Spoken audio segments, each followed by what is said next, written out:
My name is Hehl. I'm a stage director and I'm currently working with Vienna State Opera.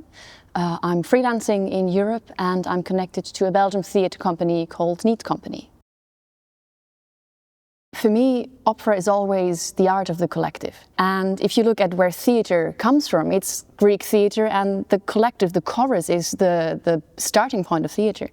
And opera, again, is the art form of collectives, because you have the orchestra, you have the chorus, you have the ensemble, sometimes you have dancers. And in the combination of these people, you could never direct every single person.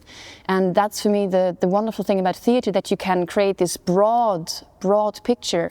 And the audience gets to choose what they would want to perceive and which narration they want to follow.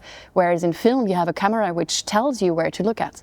And so to preserve this openness of the image and the openness of the narration is something I really care about. And for me, I really believe in a horizontal idea of theatre, which means that every musician is as important as a single chorus member and a single soloist on that stage, because all of these people, they bring energy into a room, and every source of energy has the possibility to connect with the people in the audience. And that's my understanding of opera, of Musiktheater. This sometimes forces you to rethink the form of presenting opera, but I think that's a wonderful aspect to dive into, and I think there is a big potential when you think about, for example, the space between concert and opera. I think there's a big potential for a possible future of Musiktheater.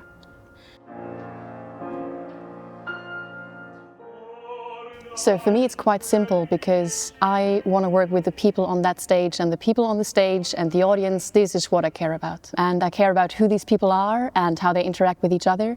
And I think it's my job to create portraits of these people, portraits of these artists and their relation to the characters they represent. I always try to not cover a singer in a character, but to always preserve the human aspect of this person on that very stage.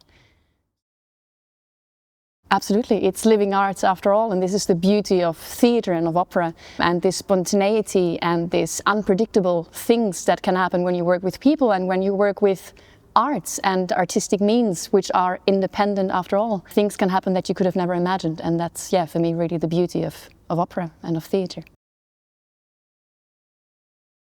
I think the biggest challenge is vulnerability, because this is, on the one hand, what an audience actually wants to experience from people on a stage, is this vulnerability and seeing people fail as well and seeing people shine. But all of this comes not from perfection and not from some kind of projection, but from being vulnerable and fragile.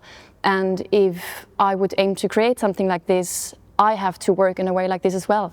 And being vulnerable and being not perfect is something no one likes to be, if we're frankly honest. And then also, of course, the moment you put something on a stage, you're somehow responsible for what is happening on that stage. And there's craft, there's technique, but there is no right and no wrong in the arts, which is the beauty of it.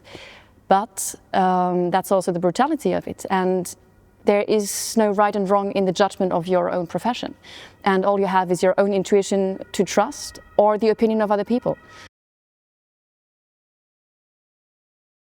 So what gets me up in the morning is the hope for a little coffee, first of all, but after that, for me, music is the beginning of all of what I do. And I've always been in love with listening to voices, to choruses especially. And these moments, sitting in a concert or sitting in an opera hall, it doesn't matter, or a little lead concert somewhere, feeling these moments where you get these goosebumps. We all know these moments, and they've been talked about so much for a reason.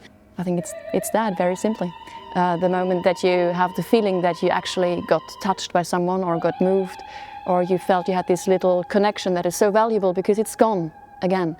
And I think being able to experience these things which won't last in a world which is so digitalized and everything is meant to last, and being meant to be captured, to be able to experience things which can't, is something that is very precious to me.